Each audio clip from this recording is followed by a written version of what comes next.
was like, is this the nod? Is this the...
Good afternoon.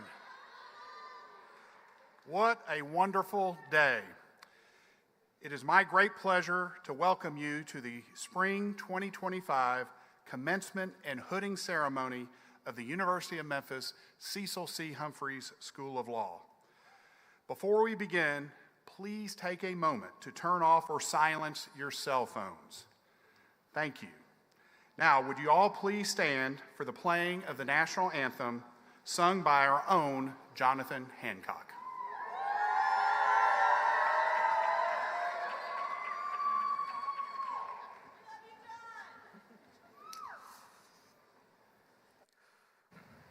Oh, say, can you see by the dawn's early light what so proudly we hailed at the twilight's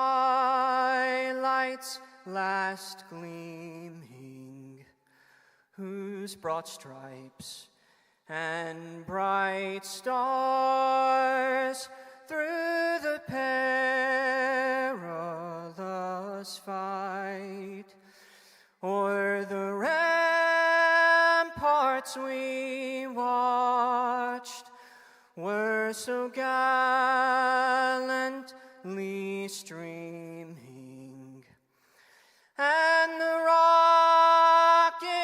red glare, the bombs bursting in air, gave proof through the night that our flag was still there. Oh, say, does that star-spangled banner yet wave o'er the land of the free and the home of the brave?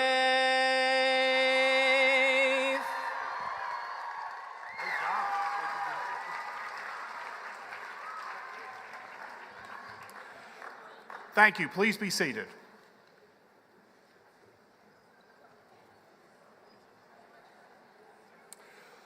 Welcome again to this momentous event, an event that acknowledges and celebrates several years of very hard work by these 91 graduates who are here to receive their academic hoods, having completed the requirements of the Juris Doctor degree. Today's graduates also include 3 students who are completing the requirements for the dual JD MBA degree. Additionally, there are 5 students receiving certificates in advocacy, 3 students receiving a certificate in business law, 3 receiving certificates in health law, and 2 receiving certificates in tax law.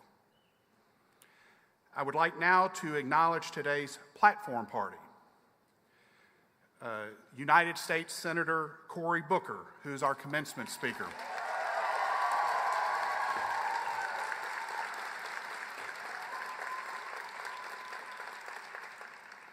Professor Sonia Garza, Professor of the Year, who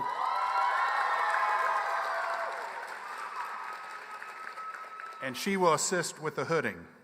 Associate Dean Jody Wilson, who will assist with hooding. Crystal Golden,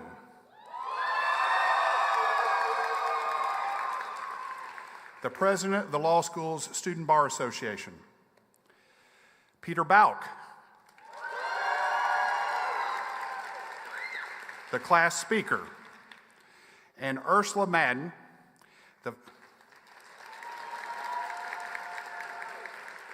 Vice President of Corporate Communication at Memphis Light, Gas, and Water, who will today serve as our pronouncer. I would also like to recognize Assistant Dean for Admissions, Recruiting, and Scholarships, Dr. Sue Ann McClellan,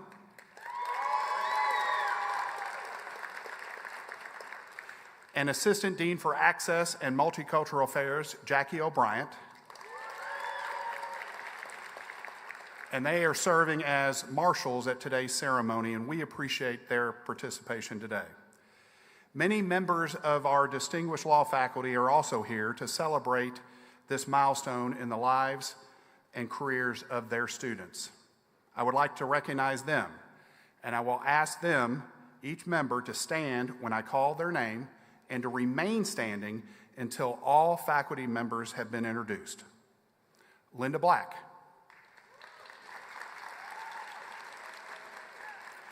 Ralph Brazier. Jenny Bropes. Karina Fung. Sonia Garza. Deshaun Harris. Regina Hillman. D.R. Jones. Carrie Curley. Daniel Keel. Barbara Krzyzewski. Jeff Miller. Katie Ramsey Mason. David Romance. Danny Shafson. Anna Vescovo. And Jody Wilson. Let's give them all a round of applause.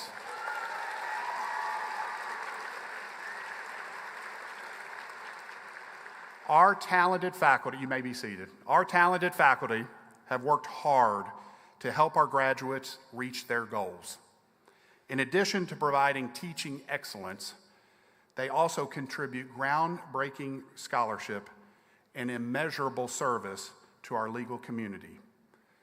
I am pleased now to present 3 faculty awards to acknowledge those contributions.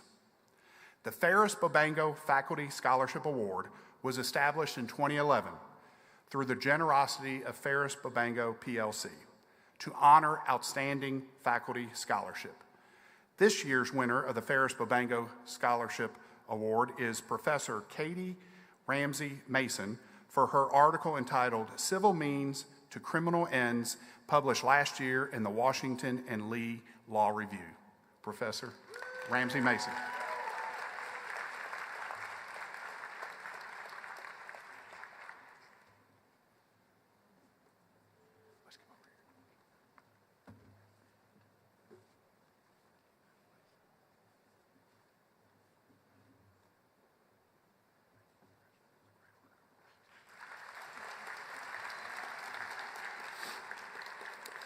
And established in 2019, the MLK 50 Faculty Service Award honors a faculty member who has demonstrated outstanding service to the University of Memphis, the law school, the Memphis legal community, or the broader national academic and legal communities.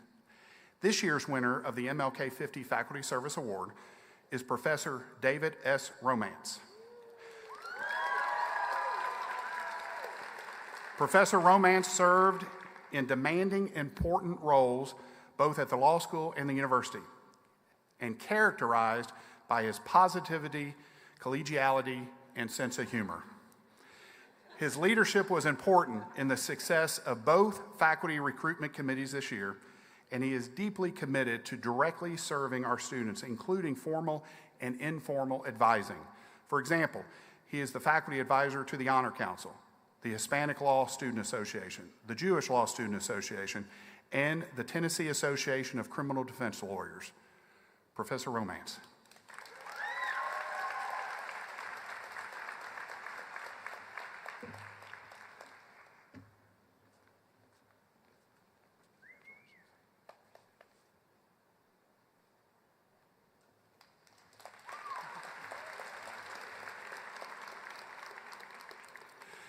The Patricia and Dan Murrow Professionalism and Ethics Teaching Award honors the professor who most effectively incorporates creative and innovative methods for including ethics and professionalism in their teaching.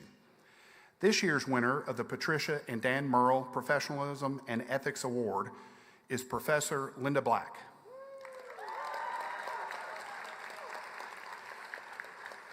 Drawing on her extensive practice experience, Professor Black infused ethics and professionalism into Contracts 1 and 2, Secure Transactions, Sports Law Seminar, and nonprofit organizations with practical skills and ethical principles. Professor Black.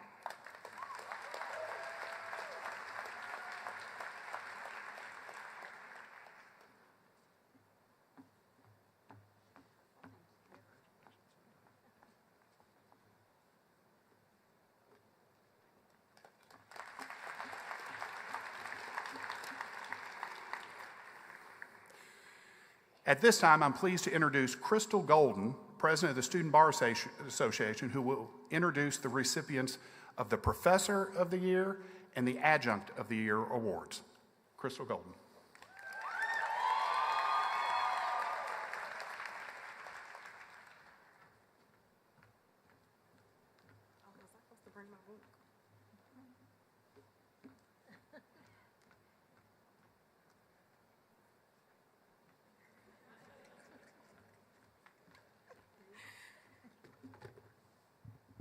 Good afternoon, everyone.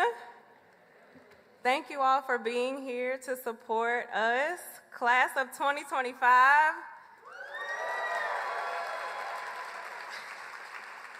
We did it, and I am so proud of us.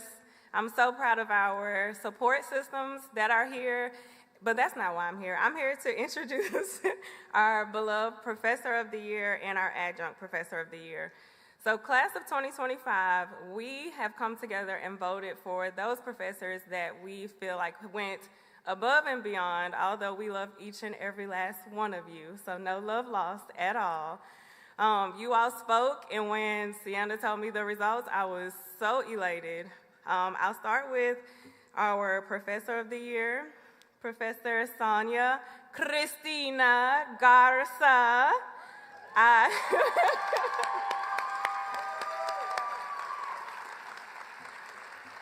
Give me a hug.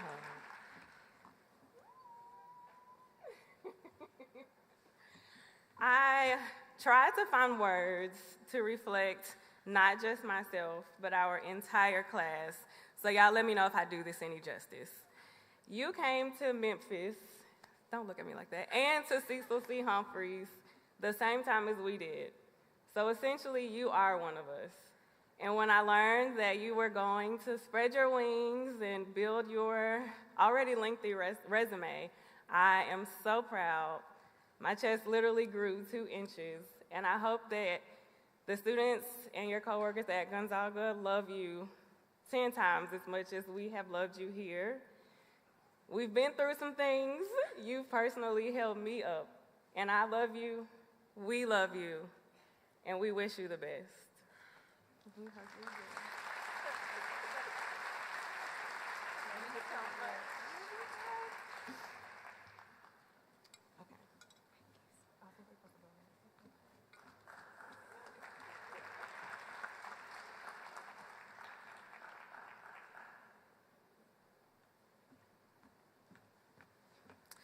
All righty, so now for our Adjunct Professor of the Year.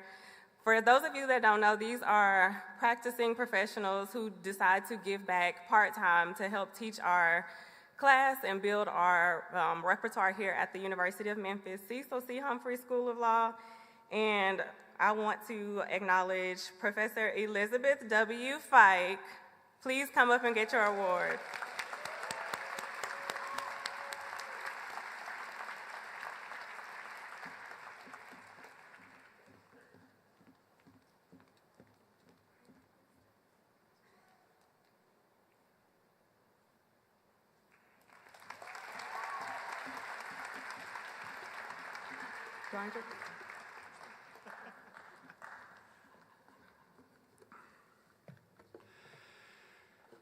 Thank you, Crystal, and congratulations to Professor Garza and Ms. Fike.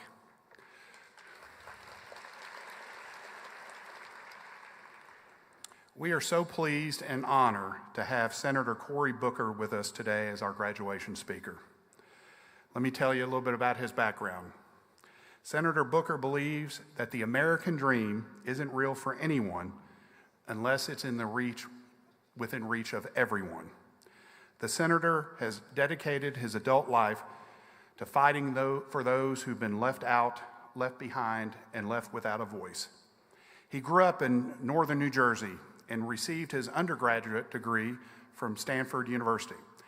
At Stanford, he played varsity football, volunteered for the campus peer counseling center, and wrote for the student newspaper. He was awarded a Rhodes Scholarship and went on to study at University of Oxford, and then went to the Yale Law School, where he graduated in 1997.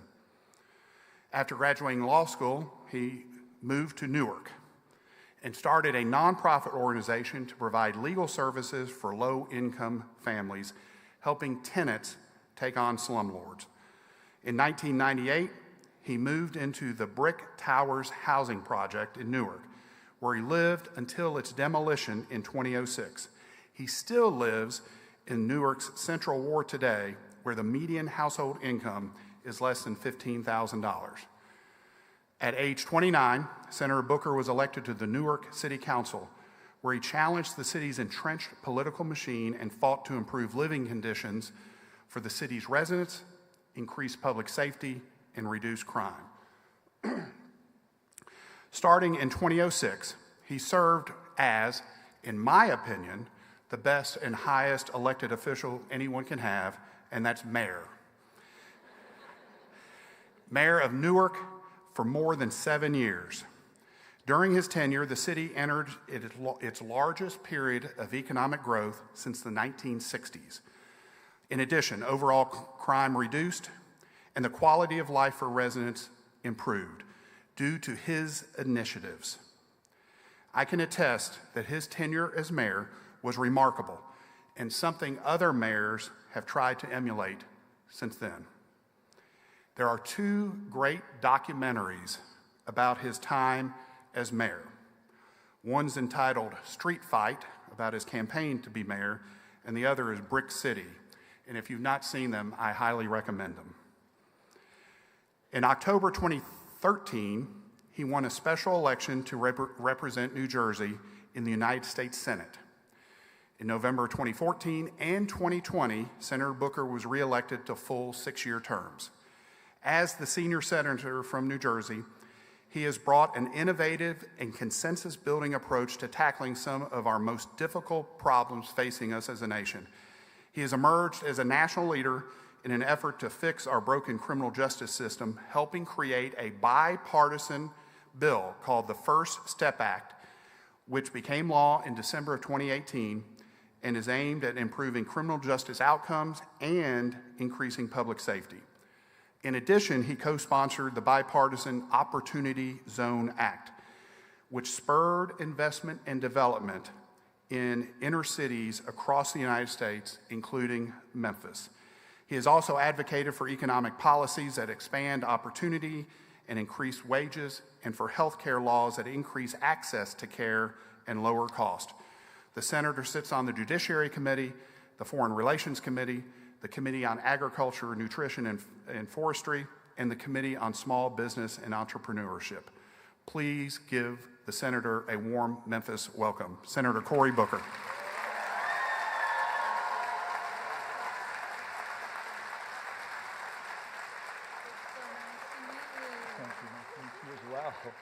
Hello, everybody. I cannot thank you enough for allowing me to be part of your community today on this auspicious day. I remember my graduation from law school like it was yesterday. And if you don't mind, I want to impress upon you what my family said to me. You see, graduations, like I see this one, is not just about the graduate, but the community of people that helped them get to this day. It's about the families and the friends who loved and supported them, who believed in them. Now, the challenge for me was that I had family that believed in me, but that would also go to great lengths to make sure that my head never got too big on any of my graduations. My grandfather would be like, oh, I see from this program, you are not magna cum laude or summa cum laude. You're just, thank you, Lottie, I got out of here.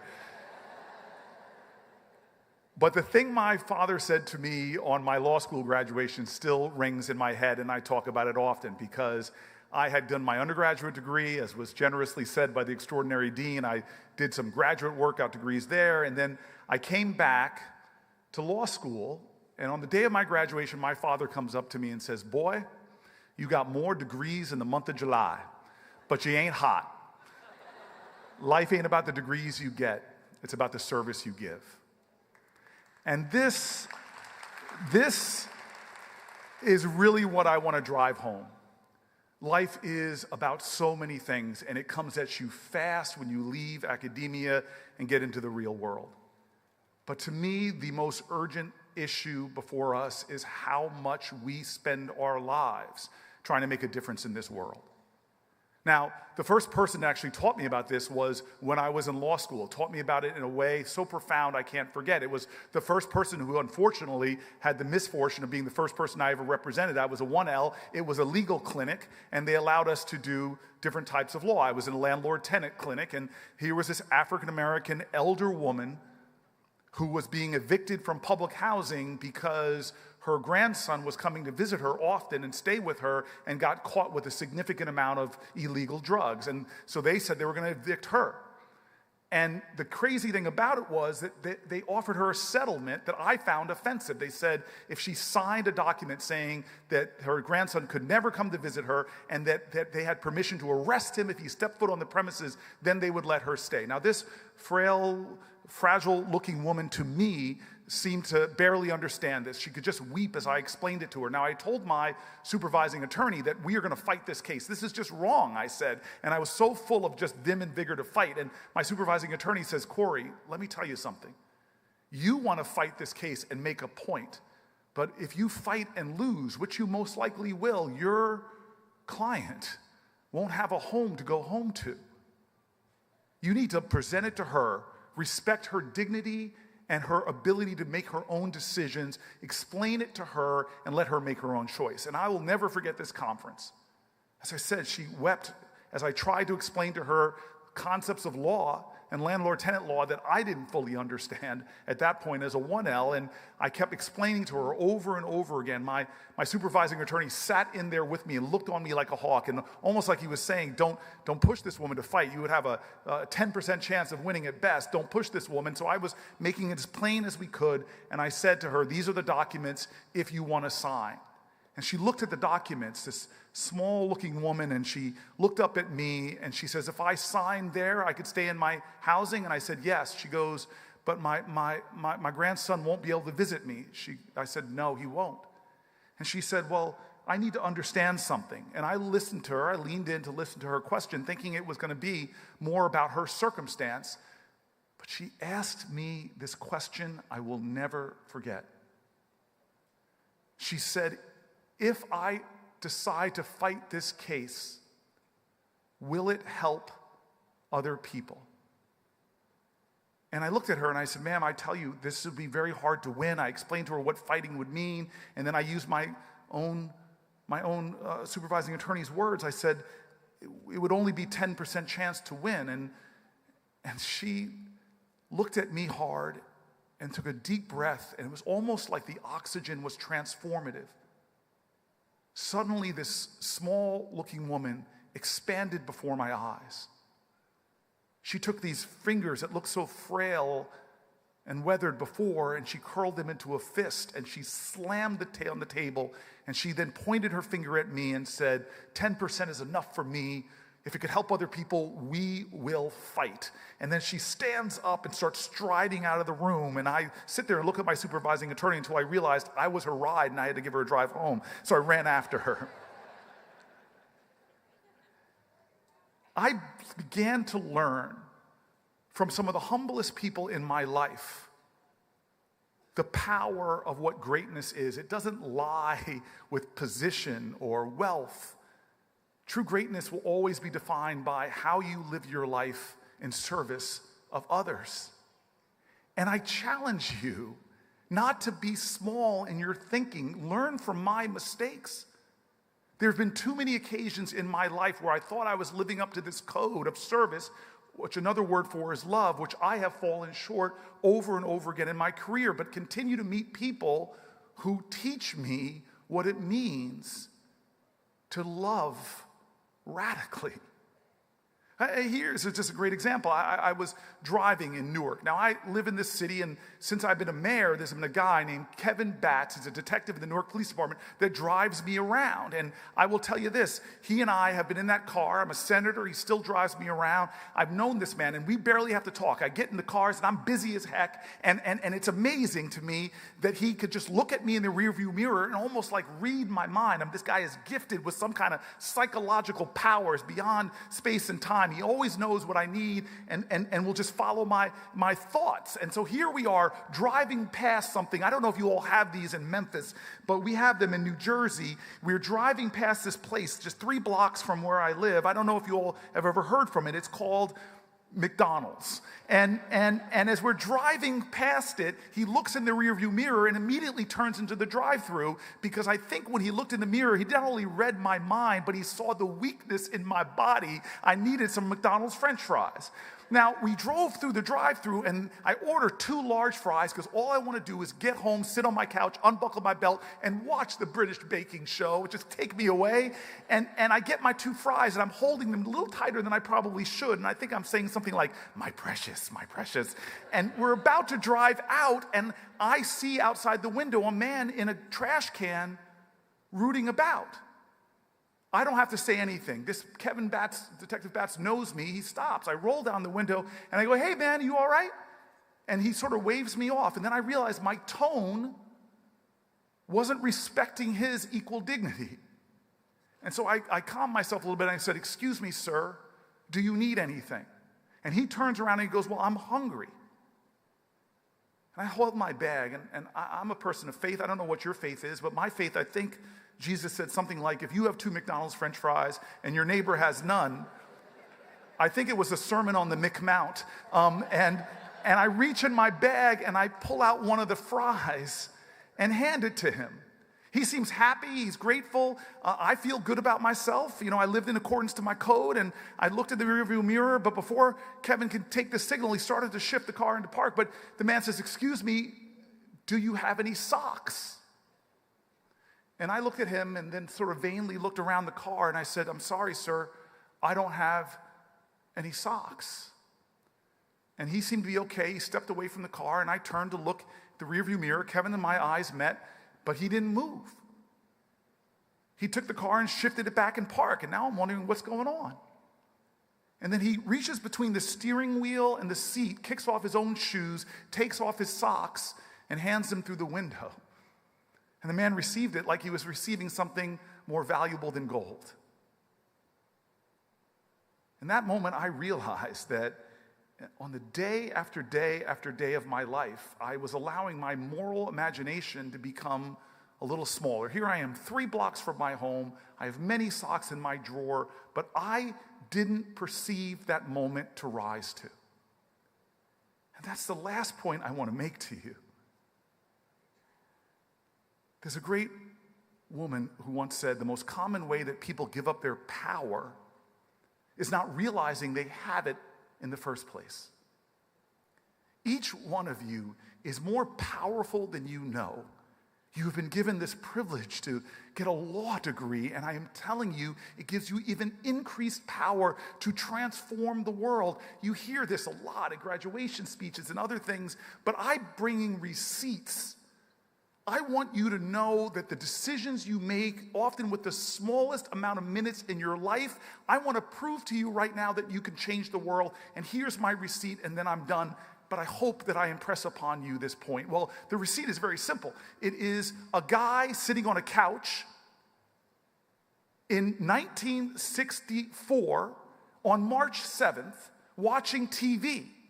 Now, there are some people in the back here that can understand that this was a time when it comes to TV watching of great hardship, because in America, we only had 3 channels back then. And it was even more difficult, and this is why people were in much better shape in the 60s, because you had to get up from your couch and change the channels if you needed to change them. Well, here was this man watching TV, and he was watching a movie called Judgment at Nuremberg, and they cut away from the movie to show a bridge in Alabama named after a grand wizard of the KKK called the Edmund Pettus Bridge. And these marchers were trying to march across it for voting rights. And what happened is they got stopped by Alabama state troopers who would not let them pass. I talked to the man at the front of the line. He was a colleague of mine, a man named John Lewis. And he told me, realizing they couldn't go forward, they would take a knee and pray. But before they could pray and turn around, tear gas was shot at them. People rushed in with billy clubs beating them. John Lewis had his head cracked open, bled that bridge red, and people on horseback trampling.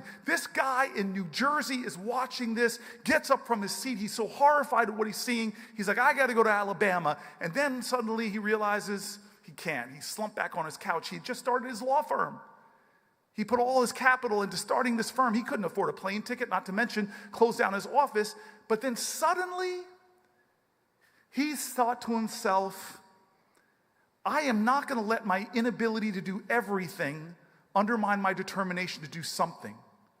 I'm going to do the best I can with what I have where I am. And he did this calculation that he could do just through an hour more of pro bono work. That's what he could afford to do. 1 hour a week.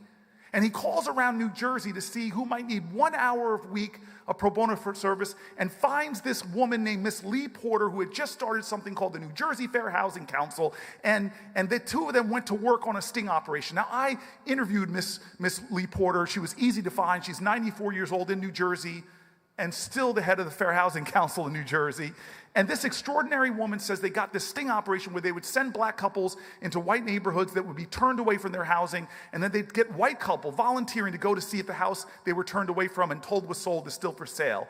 Well, amazingly, they were able to expose a lot of real estate discrimination, get it into the press, and amazingly, he was proud of the work they were doing. Just a little bit of pro bono work, coaching this group of activists, and they were getting good at it. Well, in 1969, 5 years later, he gets this case file of a family coming up from the South who had looked at home after home after home in neighborhoods with the best public schools in New Jersey that happened to be all white, and they wouldn't let the black family buy homes. They kept getting lied to. Houses sold. Oh, this house is pulled off the market. So the group went to action. They sent them out to look at a home. That home the black family fell in love with, told was sold. They left. White couple came. The house was still for sale. They put a bid on the house for the black family. The white couple's bid was accepted. Papers were drawn up, and on the day of the closing, the white couple does not show up. The black man from the family and the lawyer walk in. Pro bono lawyer, giving a little bit of his time on a weekend, and they confront the real estate agent. Now, this should be the end of the story, but it wasn't. The real estate agent, seeing he's caught, stands up and punches the lawyer in the face. Sigs a Doberman pinscher on the black guy.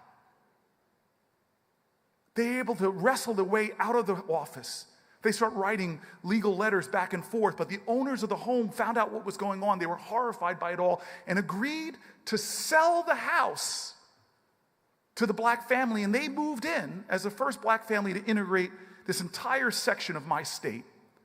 And then 43 years later, the baby from that family, who was just about 4 months old, 43 years later, after this baby went to the grade school and the high school, got this extraordinary education, 43 years later, that baby becomes the United States of America's 4th black person ever elected to the United States Senate.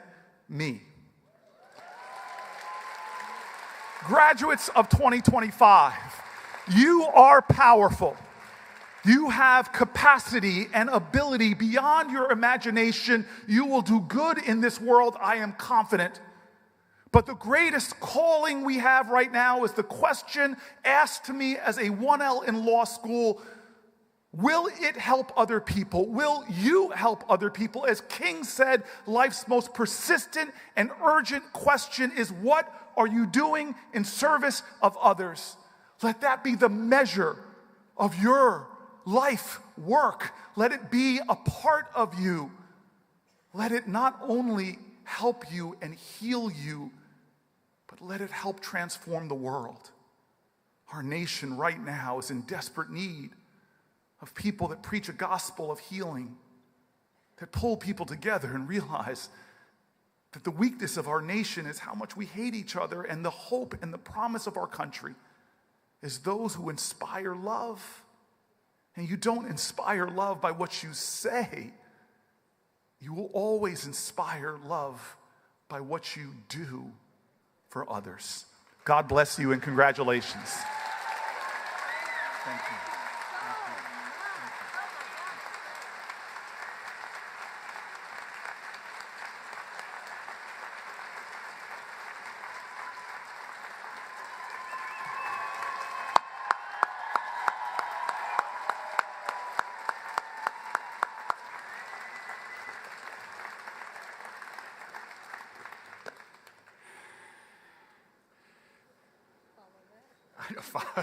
She just said, follow that. Thank you, Senator Booker, for your inspirational words.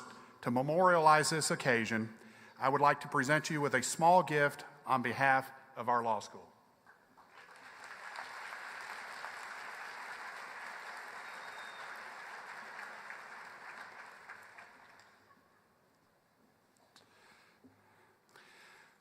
Before conferring degrees upon today's graduates, I want to take a few minutes to reflect on the class of 2025. Ladies and gentlemen, I am delighted to report that these students have satisfied the very high standards the School of Law has set for them. The fact that they are graduating today is proof not only of their high aptitude, but also of their hard work, their perseverance, their resilience, and their commitment to improving society.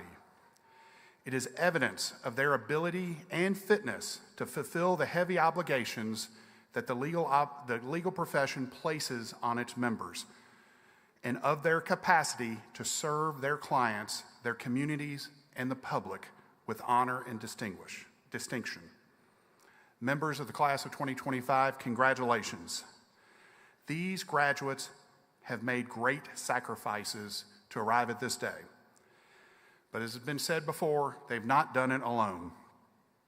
Their family and friends, parents, partners, grandparents, children, siblings, loved ones, and friends have provided material, moral, and emotional support throughout their years in law school.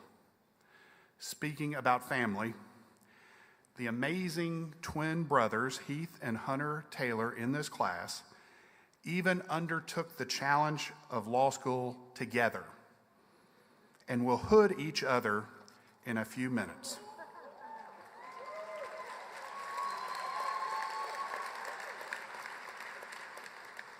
On behalf of the Cecil C. Humphrey School of Law and the University of Memphis, I would like to express our deep gratitude to all the family and friends of our soon-to-be graduates, those who could be with us today and those who could not. You have much to be proud of.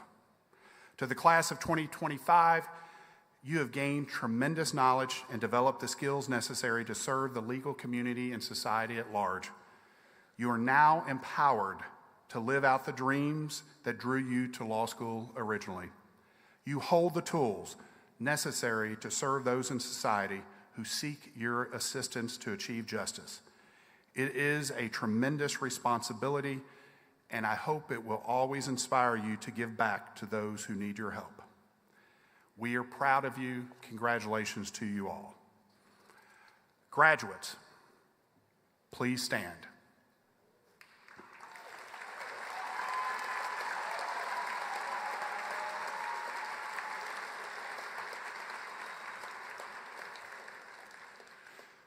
With the approval of the faculty of the School of Law, and upon the certification that you have fulfilled all the requirements for graduation, and by the authority vested in me by the Board of Trustees as Dean of the University of Memphis, Cecil C. Humphrey School of Law, I am pleased to confer the Juris Doctor degree upon you, and declare that you are now entitled to all the rights, privileges, and responsibilities appertaining thereunto.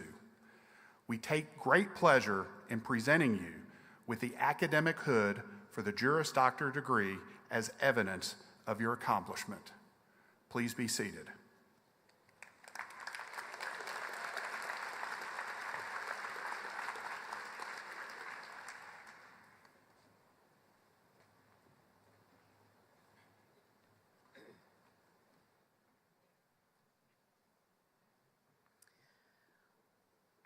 Will the first graduates please come forward?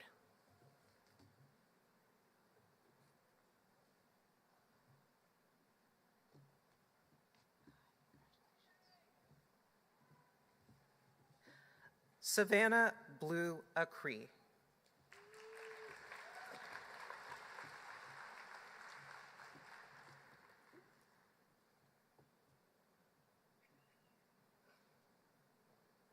John DeWitt Allen.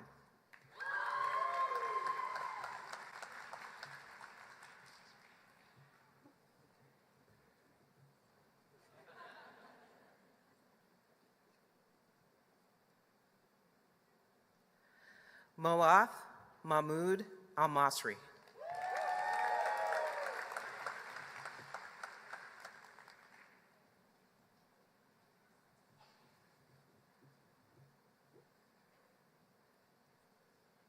Adrian Janine Aviles.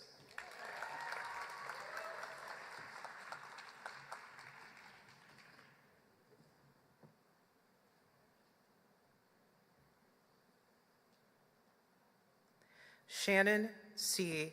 Benson.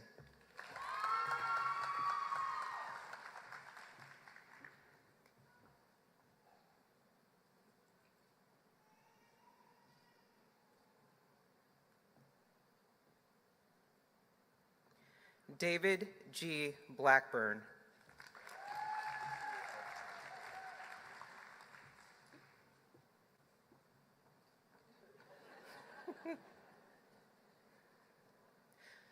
Peter L.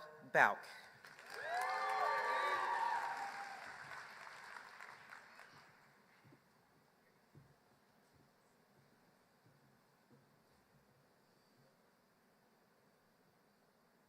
Virginia M. Brito.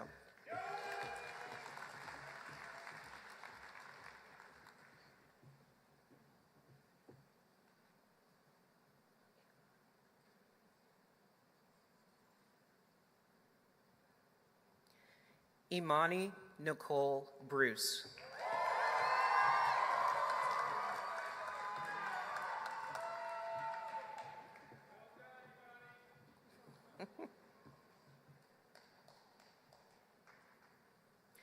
Olivia Grace Bruner.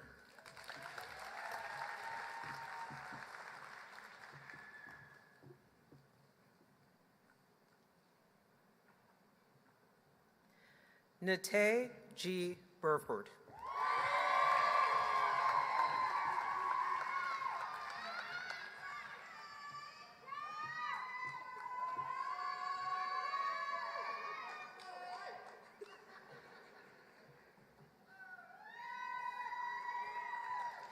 Mary Louise Cano.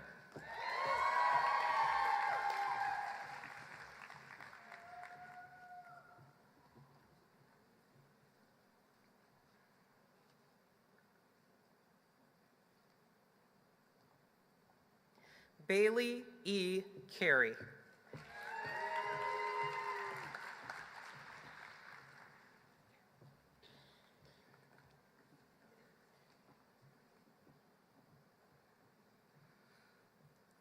Zachary J. Cathy.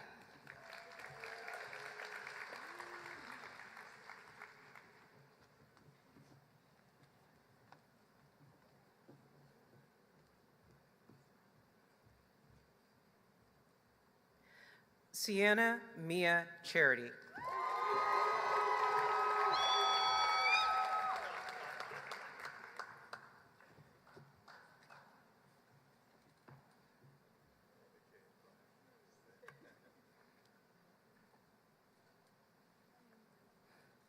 Norman Marshall Childress.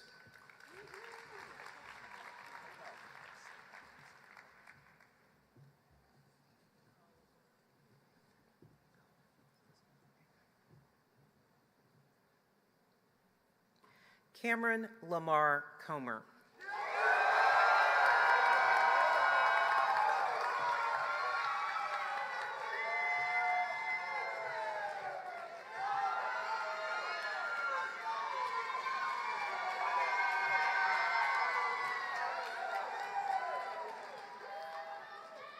Michael Cox.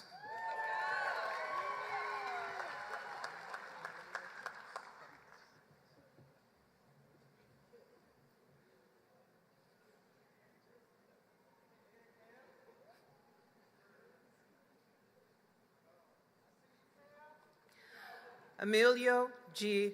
Cuevas.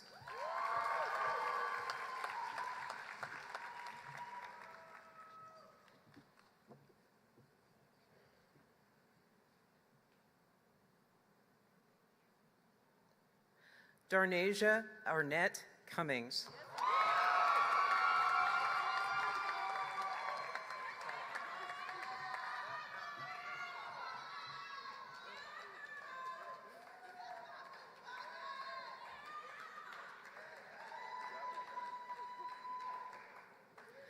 Taylor Andrew Dargy.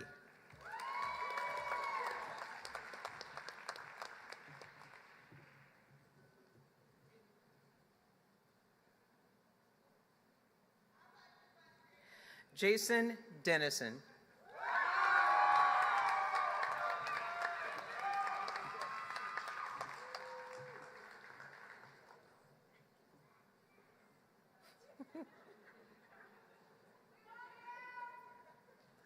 Lexi Sue Doyle.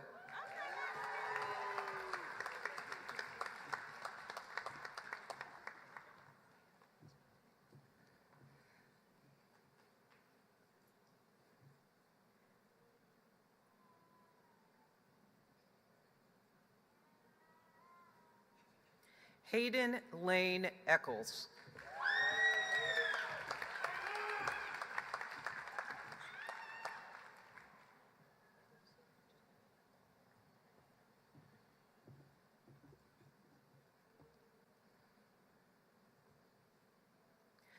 Agosa Janetta Egwakun.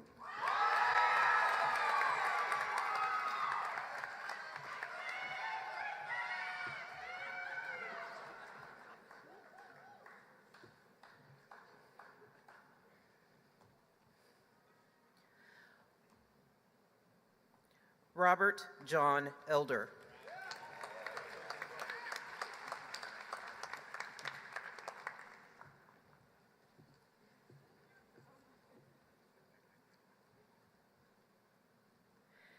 Benjamin C. Elliott.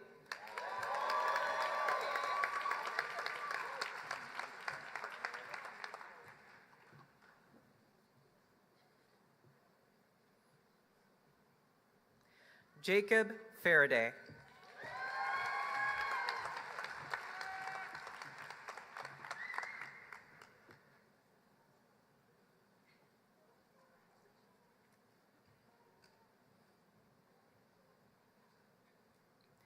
Caroline Claire Fisher.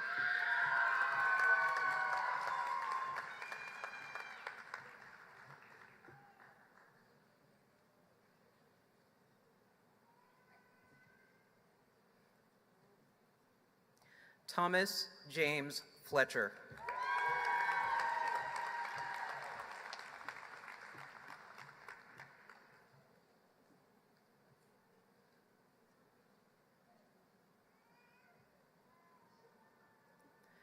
Emily Caitlin Flint.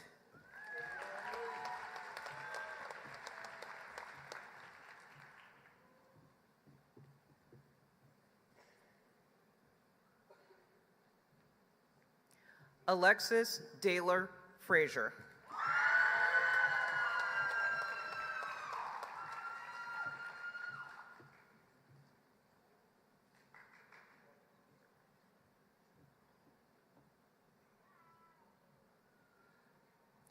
Rebecca Garcia Chavez.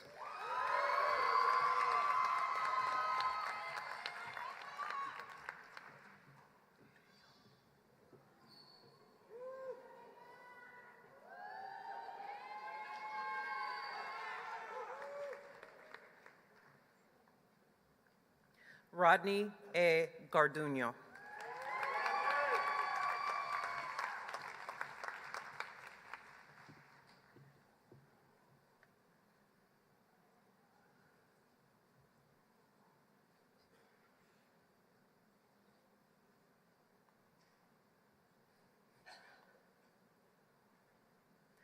Crystal Janae Golden.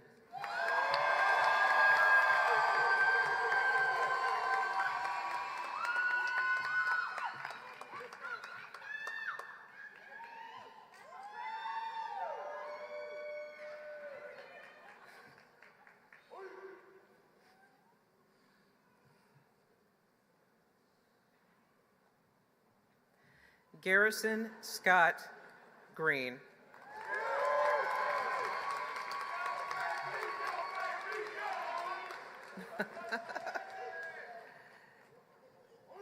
Mr. Green is being hooded by his aunt, Stephanie Green Cole, class of 1991.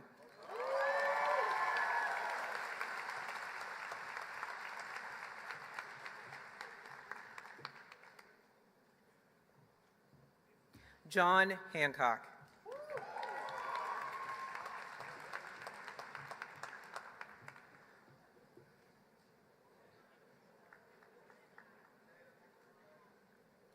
Cooper James Harrison.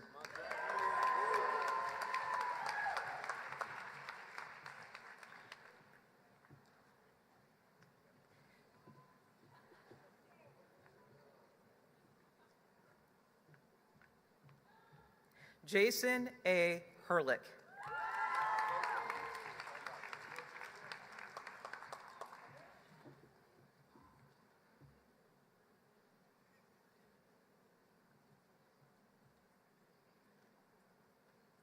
Timothy Jermaine Hobson.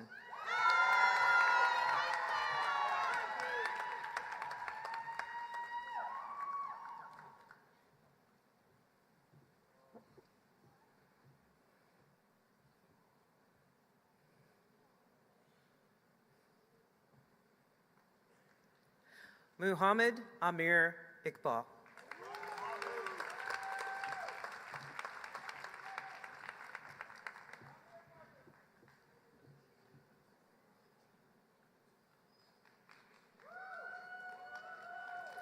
Abigail Michelle Jarrett.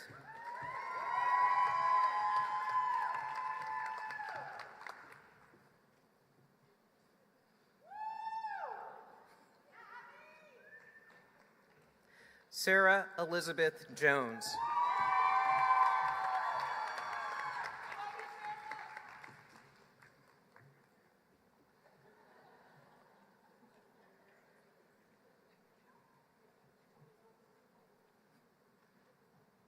Rachel H. Karp.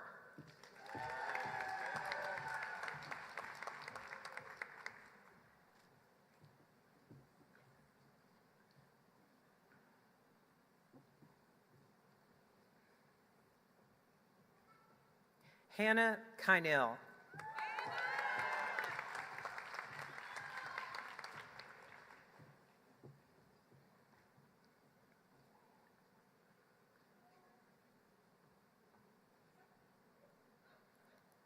Claire E. Kaiser.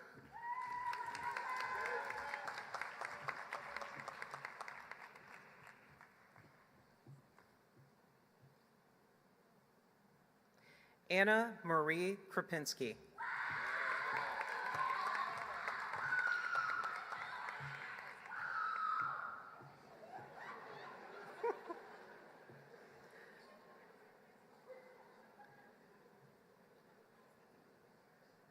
Brittany N. Lazoo.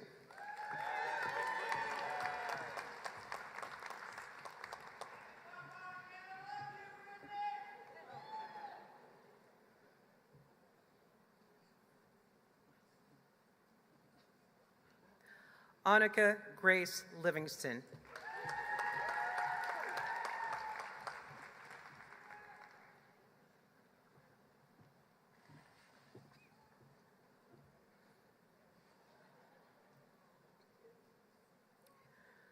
William Charles Lockett III.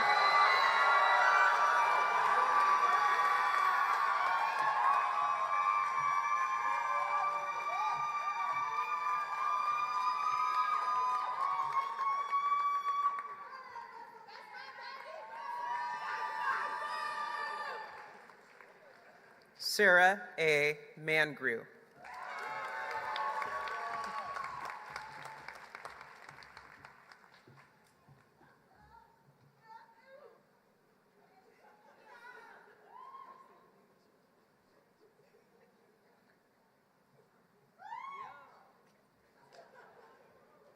Kevin Dwayne Marshall.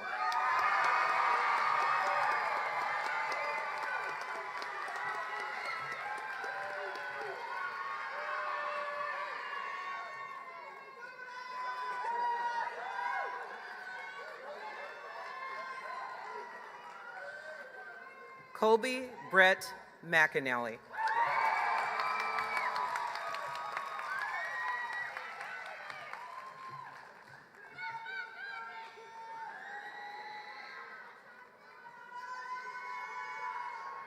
Jada B. Mitchell.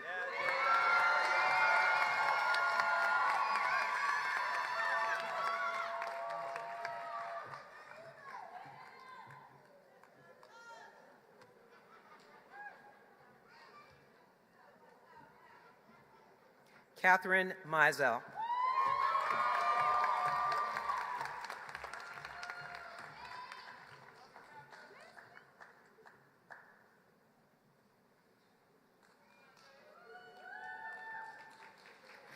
Leslie Dale Moore.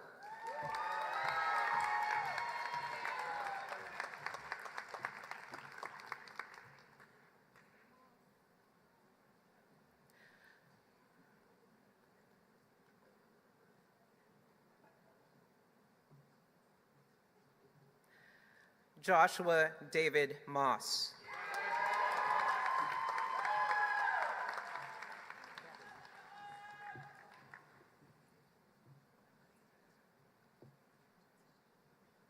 Alexandra N. Nabity.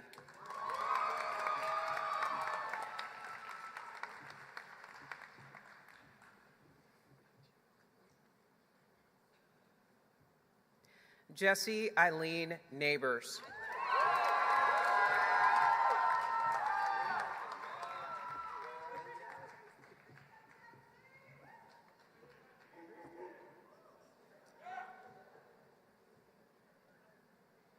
Liza Delaney Nolan.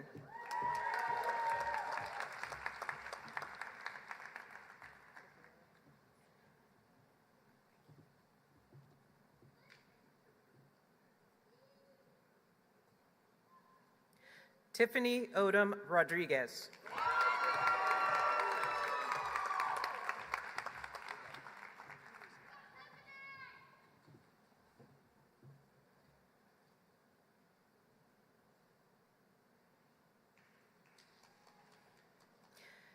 Ethan Riley Pfister.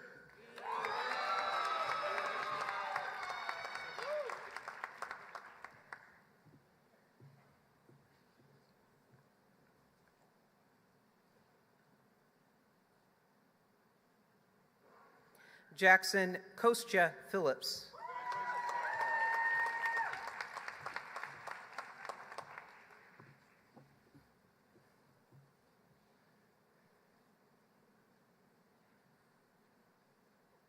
Jack Radford Pitcock.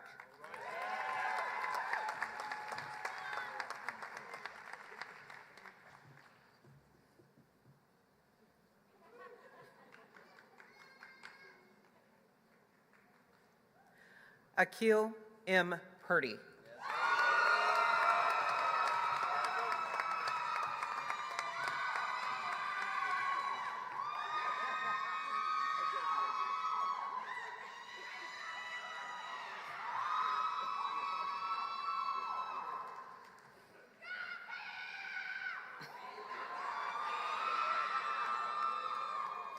Haley Michelle Rainwater.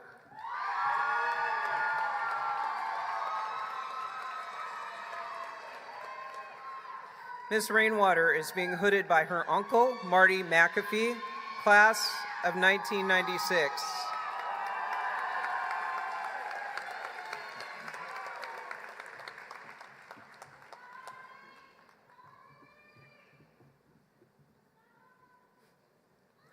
Lenora Ramadani.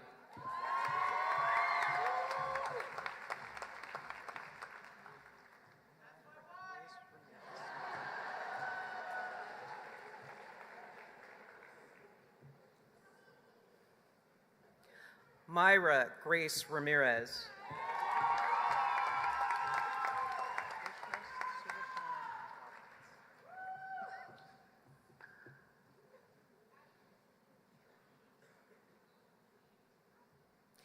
Vishwesh Sudarshan Rava.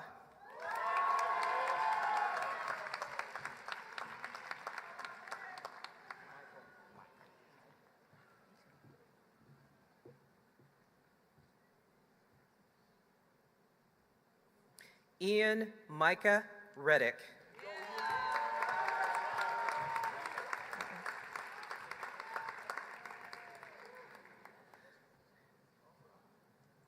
Mr. Reddick is being hooded by his godmother, Melanie Taylor Jefferson, class of 1991.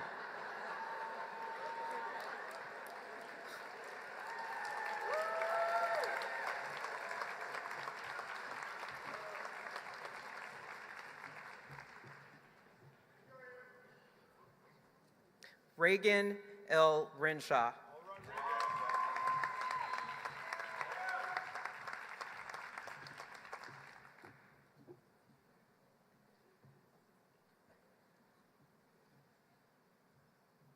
Jacob M. Ritchie.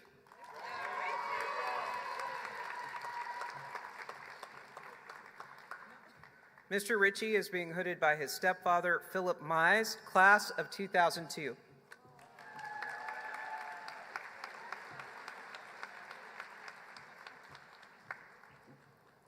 Celeste M. Robinette.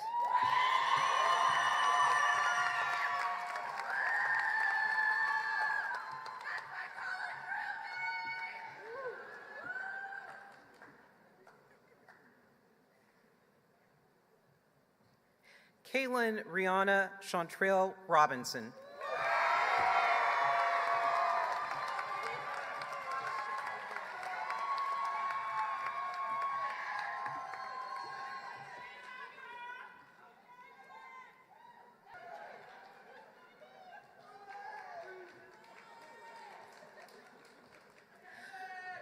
Shatavia Danae Rutherford.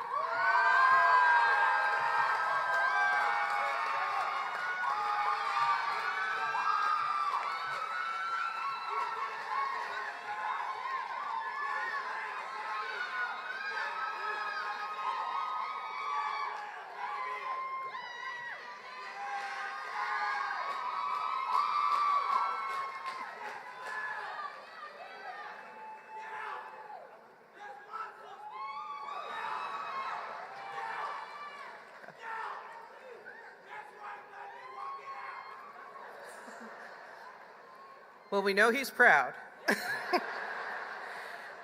Daniel Jason Saharovich.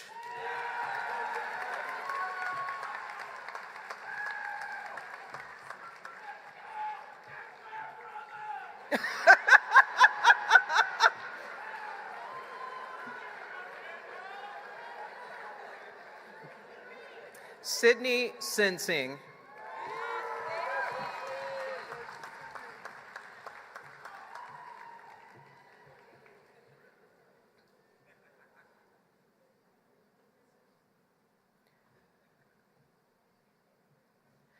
Derek William Shaver.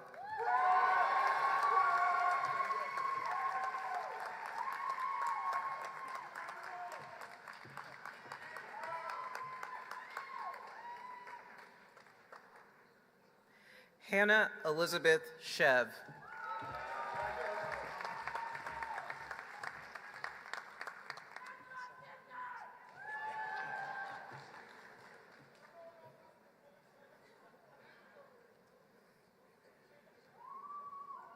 Asada Ramel Smith.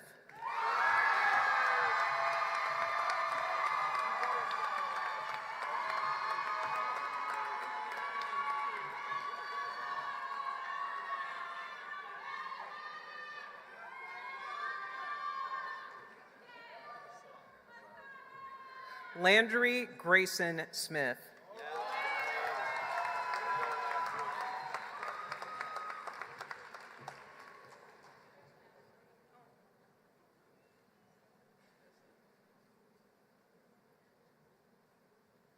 Megan N. Stillwell.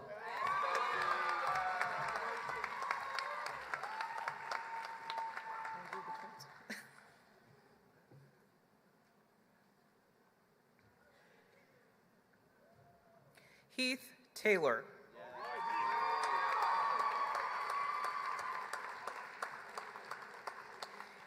Heath is being hooded by his brother, Hunter Taylor, who is also the class of 2025.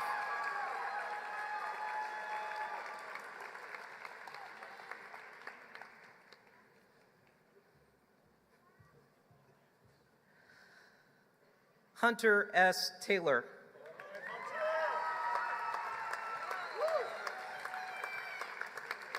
Hunter is being hooded by his brother Heath Taylor, class of 2025.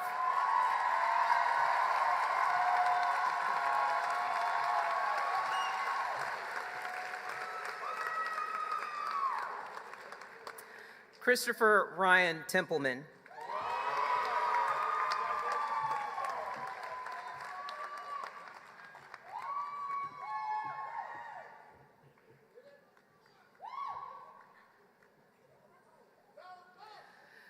Courtney Malik Thomas.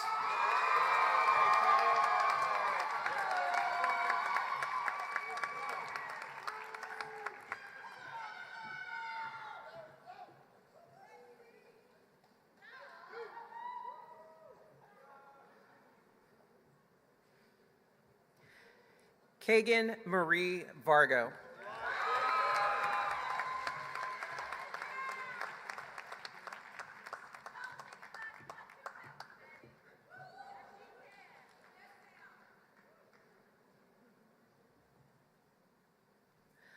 Jonathan Villa.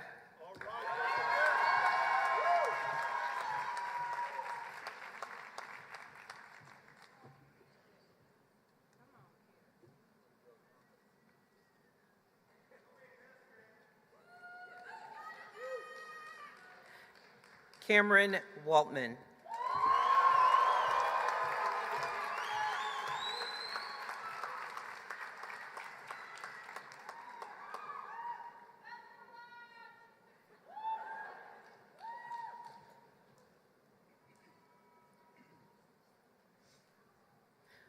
That is the class of 2025, Cecil C. Humphrey, School of Law.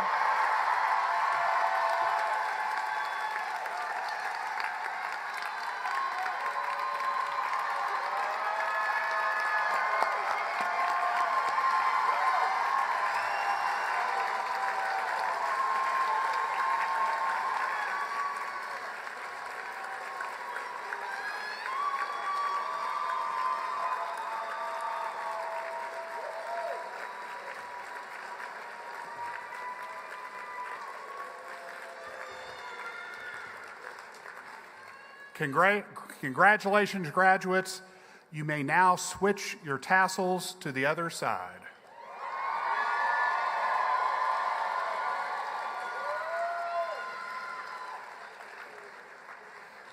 I want to thank my good friend Ursula Madden for serving us today. Thank you very much, Ursula.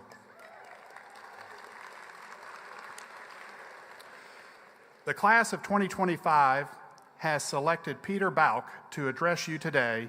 Please join me in welcoming your classmate, Peter Bauk, to the podium.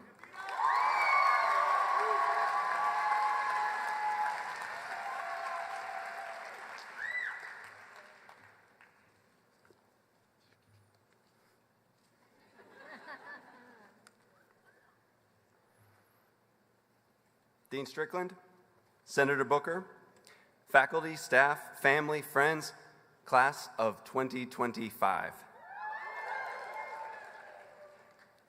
Thank you for asking me to share a salutation with you today. I am grateful for this community that welcomed me, a non-traditional student, after my first career as a high school Latin teacher. My name is Peter Bauk, known to some as Old Pete. In fact, when I mentioned to Professor Brazier recently that I was entering the second half of my life, he rebuked me. "You're not that old."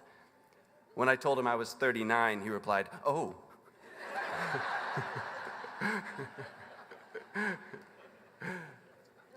I've been looking for a few words to share that would be suitable to this big moment, and I've landed on 3 small ones.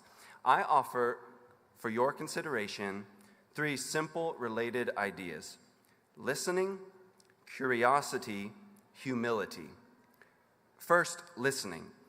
This world needs leaders. This city needs leaders. And for better or worse, your JD singles you out for leadership. Class of 2025, you may not think of yourselves as leaders with loud voices. And some of y'all stayed real quiet in class. But I want to encourage you today that Memphis already has plenty of talkers, but what Memphis and this country may need more is listening. At this point in my life, I find listening, not yapping, to be the inspiring skill. In 2025, in a fractured civil moment, mere humble attention to others is an antidote to blind pride and tribalism. As future attorneys, listening to our clients, not speaking over them, will elevate our practice from a mere job to a life of service.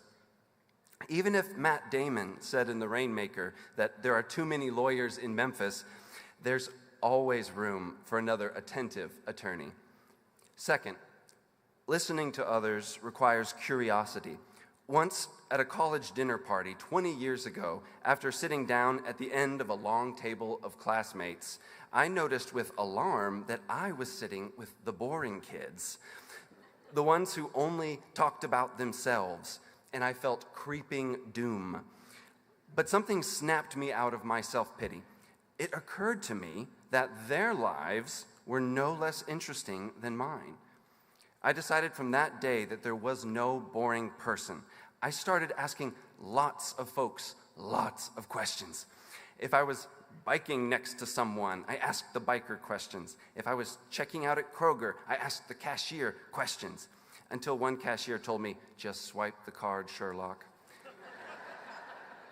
Then I backed off a bit after that, but I still believe, in John Steinbeck's words, that perhaps the best conversationalist in the world is the one who helps others to talk. After all, as attorneys, we can find the legal rules on Westlaw, but our job is people. Only listening with curiosity can serve them. That's one thing that AI cannot replace. Third, the root of curiosity is humility. Humility teaches that we do not have all the answers, that we need others, that life is not all about us. Instead, life is about giving ourselves away, as Senator Booker said today. After all, we would not be graduating today if a lot of people had not given away their lives for us. Our family, our mentors, our friends, those who sit behind you now, and those who wanted to be here. To illustrate how the kindness of others has brought us to this moment, let me share just some examples from the lives of a few of our classmates who gave me permission to share their stories. I think of Will Lockett, who told me that he was raised by a real village. I think that village is here today. His mother poured into his formative years, filling them with travel, with sports. Then 3 years ago, his father decided to move from Texas to Memphis for the duration of law school to live together with Will in mutual support. I think of Crystal Golden, who told me that despite her military service and multiple degrees, she if you can believe this, once doubted whether she could succeed at law school. So much so that she told me she skipped our first day of orientation. But Dean McClellan gave her a call, arguing the case for her impending success, connecting her to Judge Higgins and Judge Hurd for the hard sell, until at last Crystal agreed with what so many already saw in her.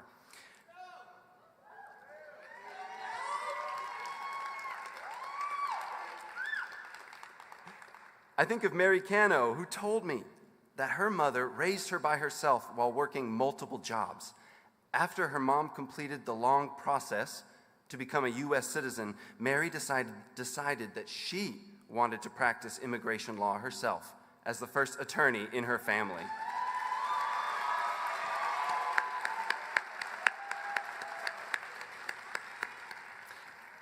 Speaking about today's graduation, Mary said, "This is my accolade, but this is hers as well."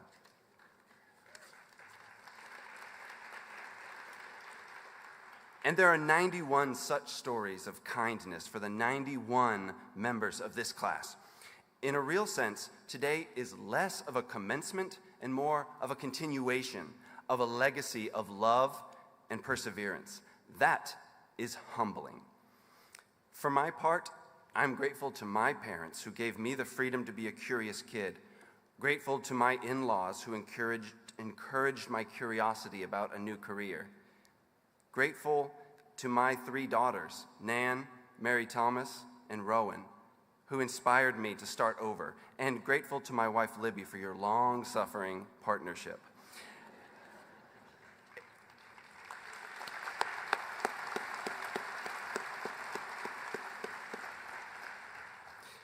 In conclusion, Memphis Law, class of 2025, out of the love that we have received, let us listen, love, and serve. Thank you.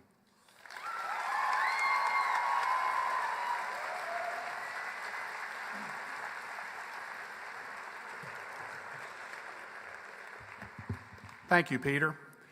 In addition to you graduates, we have several members of the faculty and staff who will be leaving us. First, former dean and longtime professors Kate and Danny Shafson. Yeah.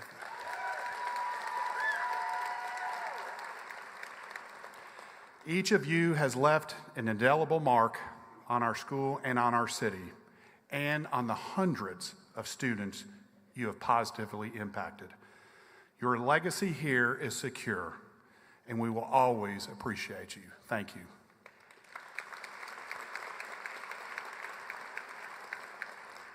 Professor Sonia Garza.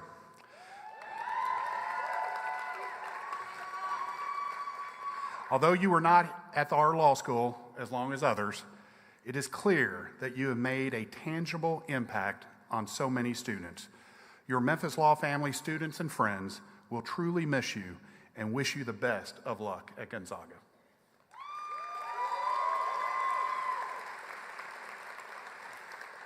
Now a couple retirements. Sandy Love.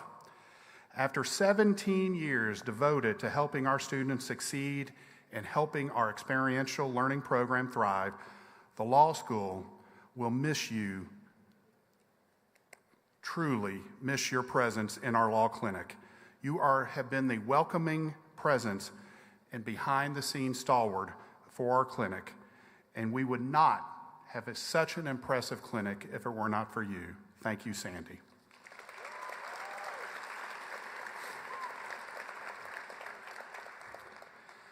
And Dr. Sue Ann McClellan.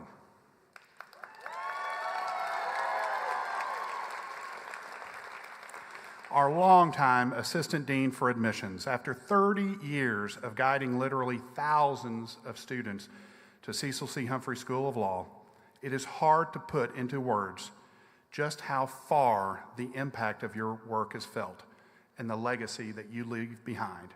Generations of law students can attest that one of the things that drew them to Memphis Law was the real relationships forged in their recruitment process and the genuinely caring and personal touch that was part of the process. It's what Memphis Law became known for in particular, and what set us apart for so many applicants. Thank you, Sue Ann.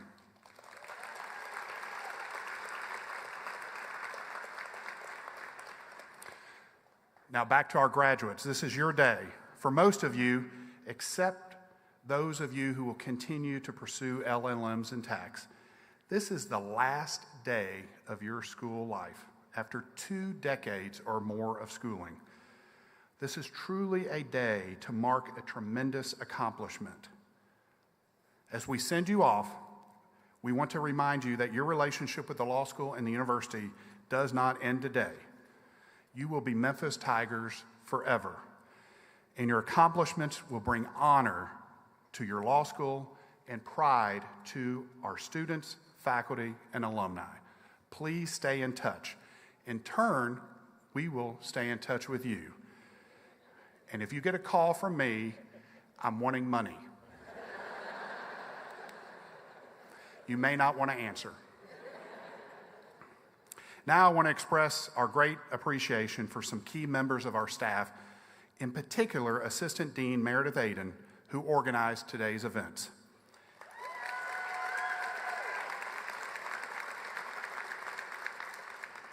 I also want to thank Carol Landers, Hope Mahone, Joanna Darden, Cheryl Edwards, Chesney McAfee, Alonia Payne, Andrew Hughes, and all our student volunteers who assisted offstage in these commencement ceremonies. Also, thank you again to the Bluff City String Quartet for the music that they provided.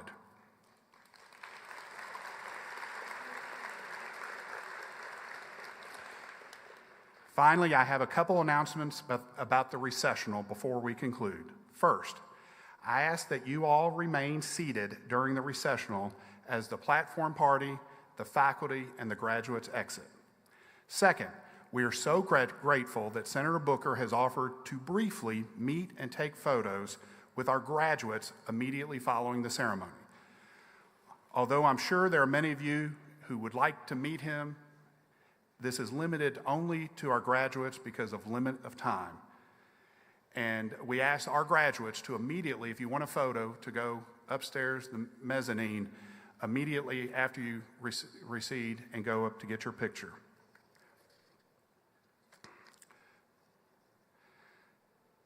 Finally, any graduates who don't wish to have a photo taken are free to leave as soon as all of us leave, and your families can go with you, and we thank all of you and congratulate you. And lastly, go Tigers, go.